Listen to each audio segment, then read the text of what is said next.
Hello guys, in this video, I'll show you how to make this super satisfying sphere animation. Okay, now let's go. First we need to add UV sphere and right-click to shade, smooth, and now press tab to edit mode. Now select the center of the sphere on the top and press Shift S and cursor to select it, and now press Shift A, add in cylinder. Now scale it down. Now press numpad 1 to front view. Now press G to grab it on upside. Now press to S to scale it on Z-axis 54 centimeters. Now select the top vertices of the cylinder. Now press Shift S cursor to select it, and now press Tab to object mode and right.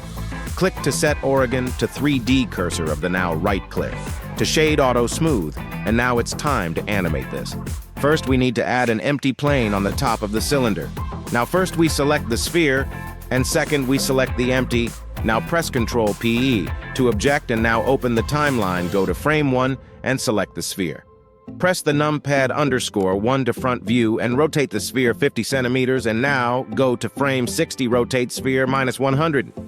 Now go to frame 120 and select the first keyframe and press Ctrl+C to copy frame, and go to frame 120, press Ctrl+V to pass keyframe. Now you've seen the great animation.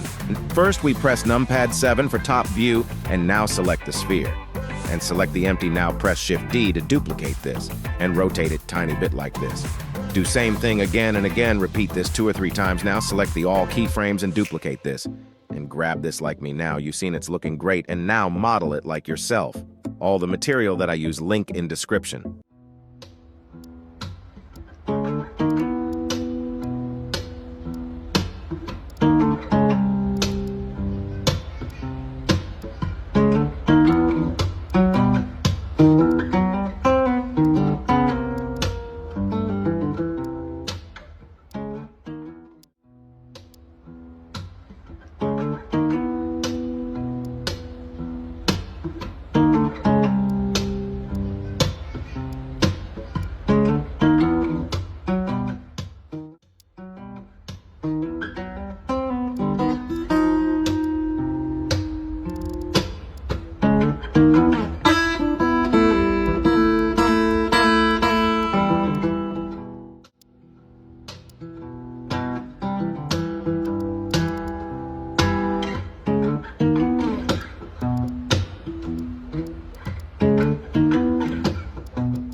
Subscribe for more.